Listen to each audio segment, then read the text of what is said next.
Para kay Barrios, ang labang ito ay ang pinakamalaking oportunidad sa kanyang karera.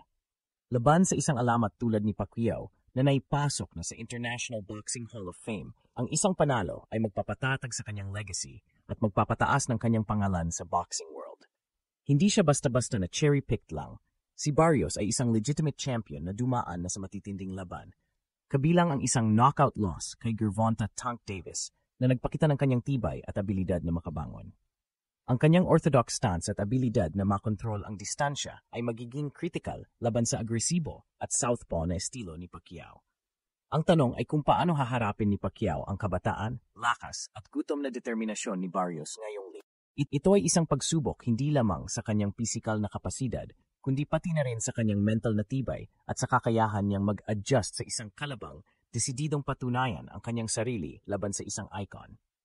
Sa nalalapit na laban ngayong linggo, ang pinakamalaking tanong na nakasampay sa ere ay hindi lang kung may natitira pa bang magic si Manny Pacquiao, kundi kung paano niya haharapin ang epekto ng rust at ang hamon ng kanyang edad na 46. Mahigit 2 taon na mula ng huli siyang sumalang sa professional boxing. Sa mundong ito, ang kahit ilang buwan na pahinga ay malaking bagay, lalo na para sa isang atleta na nasa kanyang twilight years. Ang bilis ng paa, ang reflexes ng mata at kamay, at ang tibay ng pangangatawan, lahat ng ito ay maaring maapektuhan ng matagal na pamamahinga. Dagdag pa rito ang WBC welterweight champion na si Mario Barrios na kasalukuyang nasa kanyang prime. Si Barrios ay hindi lang mas bata kundi patuloy na nagtitraining at lumalaban sa pinakamataas na antas. Ito ay isang fight na may napakataas na hindi ito exhibition match. Ito ay para sa isang championship belt laban sa isang legit na kampiyon. Maraming sports analyst at boxing pundits ang nagpahayag ng kanilang pag-aalala. Posible kayang masayang ang kanyang legacy sa isang laban na hindi na niya kailangan? O kaya may sikreto pa bang inihanda si Manny na magpapaguho sa lahat ng ekspektasyon? Ang pagharap sa isang kalabang bata, malakas at gutom ay nagbibigay ng matinding pagsubok sa pagtitiis at kakayahan ni Pacman. Sa huli, ang ring ang magpatunay kung ang puso ng isang mandirigma ay sapat pa para talunin ang kalaban, ang oras at ang mga pagduda. Ang pagbabalik ni Manny Pacquiao sa boxing ring sa linggo, laban sa mas bata at gutom na si Mario Barrios, ay higit pa sa isang laban. Ito ay isang kabanata na babasahin ng may paghanga at pag-aalala. Sa edad na 46, muli niyang sinusuwang ang panganib, hinahamon ang oras at sinusuway ang mga inaas.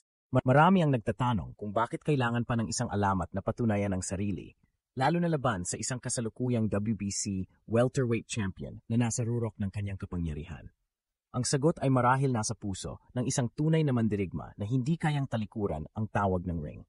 Ang laban na ito ay isang matinding pagsubok sa kung ano pa ang kaya ng isang atleta sa kanyang edad matapos ang mahabang pahinga. Ang bilis, lakas at tibay ay critical sa boxing at ang rust mula sa pagre-retiro ay isang malaking salik. Ngunit kung may isang tao na kayang labanan ang lahat ng pagsubok na ito, iyon ay si Manny Pacquiao. Kilala siya sa kanyang dedikasyon, disiplina at sa kanyang kakayahang gumulat sa buong mundo. Ang kanyang pagdating sa Cebu City, Central Visayas, Philippines bilang paghahanda sa laban ay nagpapakita ng kanyang seryosong paghahanda at determinasyon na muling magbigay ng karangalan sa bansa. Para sa mga Pilipino, ang labang ito nagdada ng halo-halong emosyon, pag-asa, takot at labis na pagmamalaki. Muli nating makikita ang ating pambansang kamao na nakasentro sa pandaigdigang entablado, dala ang pangarap ng milyon-milyong kababayan. Ito man ang kanyang huling laban o isang simula pa ng kung ano, ang desisyon ni Pacquiao na harapin ang isang hamon na ganito kalaki ay isang testamento sa kanyang walang hanggang fighting spirit. Kung ano man ang magiging resulta, ang gabi ng linggo ay magiging isa na namang makasaysayang sandali sa karera ni Manny Pacquiao. Ito ay isang laban na tutuldok o kaya ay magpapatuloy sa kanyang alamat. Ang buong mundo ay nakatutok, naghihintay na masaksihan kung paano muling gugulatin ni Manny Pacquiao ang lahat. Magiging isa naman ba itong kwento ng tagumpay na babasahin sa mga libro ng kasaysayan o isang paalala na kahit ang pinakamalaking bituin ay may katapusan? Abangan. Ginulat na naman ni Manny Pacquiao ang buong mundo ng boxing. Sa edad na 46 at matapos ang mahabang pahinga, muling sasalang ang pambansang kamao sa ring ngayong linggo laban kay Mario Barrios. Hindi lang basta ordinaryong kalaban si Barrios. Siya ang kasalukuyang WBC welterweight champion, isang malakas at gutom na fighter sa kanyang prime, nasa 30 taong gulang at may impressive record na 29-1 na may 18 KOs. Mas bata ng 6 taon kay Pacquiao at may kapansin-pansing bentahe sa height at reach, si Barrios ay isang seryosong banta na nagdala ng tunay na panganib sa kanyang mga nakaraang laban. Sino ang mag-aakala na tatanggapin ni Pacquiao ang ganitong klaseng hamon? Matapos ang lahat ng pinagdaanan niya mula sa politika hanggang sa kanyang pagretiro sa boxing, tila may isa pa siyang huling baraha na ipupukol. Ang anunsyo ng laban na ito ay nagpalukso sa puso ng milyon-milyong Pilipino at nagpatanong sa marami, bakit ngayon? At kaya pa ba talaga niya harapin ang isang bata at matibay na kampeon sa kanyang edad? Ang pagbabalik na ito ay hindi lang basta pagbabalik sa sports. Ito ay isang dramatic na balita na nagpapakita ng walang kapantay na determinasyon ng isang alamat, ngunit dala rin ang napataas na risko. Nag-aalala ang marami sa kanyang edad at sa posibleng epekto ng rust mula sa matagal na layoff laban sa tuloy-tuloy na paghahanda at lakas ni Barrios. Ngunit para sa marami, ito ay patunay na ang isang kampeon kahit kailan ay hindi sumusuko sa tawag ng laban. Magiging kuwento ba ito ng isa pang kahangahangang tagumpay o isang huling yugto na magbibigay sa atin ng mga tanong? Ang mundo ay nakatutok, naghihintay kung paano muling gugulatin ni Manny Pacquiao ang lahat ngayong linggo. Ang balita ng pagbabalik ni Manny Pacquiao sa boxing ring sa edad na 46 upang harapin ang kasalukuyang WBC welterweight champion na si Mario Barrios ngayong linggo ay hindi lang nagulat sa mundo ng sports, kundi nagdulot din ng matinding pagtatanong. Bakit ngayon?